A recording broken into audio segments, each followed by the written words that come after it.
নমস্কার বন্ধুরা, 2014 সালের টেট পরীক্ষাটা কি আদবে বৈধ? এই প্রশ্ন করলো কিন্তু এবারে কলকাতা হাইকোর্টের বিচারপতি রাজশেখর মান্থা।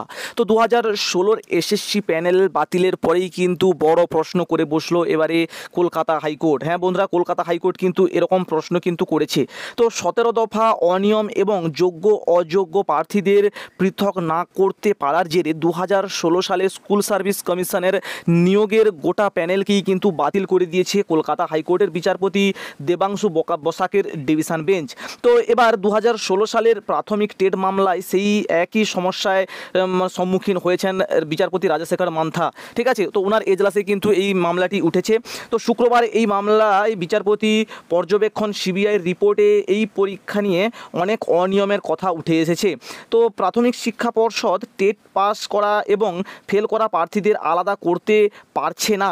তো বিচারপতি প্রশ্ন, সেক্ষেত্রে এই পরীক্ষা কি আদৌ বৈধ থাকতে পারে, এরকমটাই কিন্তু প্রশ্ন করেছে। ঠিক আছে, তো বিচারপতি মান্থা জানতে চেয়েছেন যে প্রাথমিক শিক্ষা পর্ষদ কি এখনও আদালতে পাস এবং ফেল করা প্রার্থীদের তালিকা জমা দিয়েছে কিনা, তো সেই তালিকায় জমা দেওয়া সম্ভব কিনা তা জানতে চেয়েছেন তিনি। তো এর পাশাপাশি তার পর্যবেক্ষণ টেটের ফলাফল সংক্রান্ত ভুয়ো ওয়েবসাইটে যাদের নাম ছিল এবং যারা ভুয়ো ইমেল ভিত্তিতে চাকরির জন্য যারা টাকা দিয়েছিল তারা কি আদবে যোগ্য, এটা কিন্তু জিজ্ঞাসা করেছেন, বা তারা কি গণ্য করা যেতে পারে তাদেরকে, সেটা জিজ্ঞাসা করেছেন। তো আদালত অবশ্যই এই সব প্রশ্নের ভিত্তিতে কোনো সিদ্ধান্ত পৌঁছায়নি, বরং পর্ষদসহ সব পক্ষের মতামত জানতে চেয়েছেন। জুন মাসের শেষে ফের এই মামলার শুনানি হবে। এই জটিল পরিস্থিতিতে বঞ্চিত প্রার্থীদের অন্যতম আইনজীবী বিক্রম বন্দ্যোপাধ্যায় মনে করেন যে কারা টেট পাস করেছিল এবং কারা টেট পাস করেনি তা পর্ষদ বলতে পারছে না। তার ফলে এই পৃথক করে দেখানো কোনোভাবেই সম্ভব হচ্ছে না, এরকম জানাচ্ছে। তবে তাদের কাছে উত্তরপত্রের প্রতিলিপি আছে, তাদের পাস ফেল নিয়ে সন্দেহ থাকার কথা নয়। তো 2016, 2020 এবং 2022 সালে শিক্ষক নিয়োগ প্রক্রিয়ায় অংশগ্রহণ করেছিলেন 2014 সালের টেট উত্তীর্ণরা। মূলত প্রাথমিক শিক্ষক পদে চাকরি আবেদনের ক্ষেত্রে টেট পাস বাধ্যতামূলক, কিন্তু 2014 সালের টেট নিয়ে বিস্তর অভিযোগ রয়েছে। এই পরীক্ষার উত্তরপত্র বা ওয়েমার্কশিট পাওয়া যাচ্ছে না বলেই আইনজীবী জানিয়েছেন। ঠিক আছে, তো আদালতে এই মামলার শুনানিতে সেই উত্তরপত্র এবং তার স্ক্যানার করা প্রতিলিপি নিয়েই কিন্তু বহু প্রশ্ন উঠেছে। সেই সব সওয়াল জবাবের ভিত্তিতে বিচারপতি রাজশেখর মান্থা তার লিখিত নির্দেশে কিছু প্রশ্ন তুলেছেন। তার মধ্যে প্রাথমিক শিক্ষা পর্ষদের ভূমিকা নিয়ে যেমন প্রশ্ন করেছে, তেমনি এই উত্তরপত্র স্ক্যান করার দায়িত্ব থাকা সংস্থা এস বসু অ্যান্ড কোম্পানির ভূমিকা নিয়েও কিন্তু প্রশ্ন উঠেছে। তো বিচারপতি মান্থা লিখিত নির্দেশে বলেছেন যে টেট নেওয়ার ক্ষেত্রে কি নিয়ম তৈরি করা হয়েছিল তা জানা প্রয়োজন। কেন 2017 সালে পরীক্ষার্থীদের উত্তরপত্রের প্রতিলিপি দেওয়ার সময় পর্ষদ সিট বলল এবং কেন 2022 সালে তাকে ডিজিটাইজড ডেটা বলল, তারও উত্তর প্রয়োজন।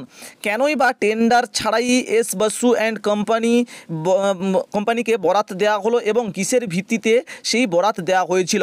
তো সিবিআই তদন্তে উঠে এসেছে এমন কিছু তথ্য, তার সম্পর্কে প্রাথমিক শিক্ষা পর্ষদের অবস্থানও কিন্তু জানতে চেয়েছে আদালত। তো আদালতের লিখিত নির্দেশ আরও প্রশ্ন তোলা হয়েছে, যে যেমন হচ্ছে এস বসু অ্যান্ড কোম্পানির এক কর্মী কেন মেধা তালিকা পর্ষদের সরকারি ইমেলে না পাঠিয়ে মানিক ভট্টাচার্য অর্থাৎ তৎকালীন পর্ষদ সভাপতির ব্যক্তিগত ইমেলে পাঠিয়েছিলেন। আসল উত্তরপত্র কেন পর্ষদ এই সংস্থার কাছ থেকে ফেরত চাইল না, সব নিয়ম মেনে স্ক্যান করা হয়েছিল কিনা তা নিয়েও প্রশ্ন তুলেছেন বিচারপতি রাজশেখর মান্থা। তো আদালতের পর্যবেক্ষণ 12,35,000 উত্তরপত্রই কিন্তু স্ক্যান করা হয়েছিল। তার কারণ 2017 সালে হেমন্ত চক্রবর্তী নামে এক পরীক্ষার্থীকে উত্তরপত্রের প্রতিলিপি দেওয়া হয়েছিল। সব উত্তরপত্রে স্ক্যান করা না থাকলে প্রায় 13 লক্ষ উত্তরপত্র থেকে একটি উত্তরপত্রের প্রতিলিপি তৈরি করা কার্যত অসম্ভব। সিবিআই জানিয়েছে এস বসু অ্যান্ড কোম্পানির প্রায় 8,000 উত্তরপত্রের প্রতিলিপি পর্ষদকে সরবরাহ করেছিল। তো সব উত্তরপত্র স্ক্যান করা না থাকলে এইভাবে বেছে বেছে দেওয়া সম্ভব নয় বলেই আদালত মনে করছে। তো 752 জন পরীক্ষার্থীর ফলাফল প্রথম স্থগিত রাখা হয়েছিল এবং পরে পাস হিসেবে দেখানো হয়। সব উত্তরপত্র স্ক্যান করা না থাকলে তা কোনোভাবেই সম্ভব হতো না।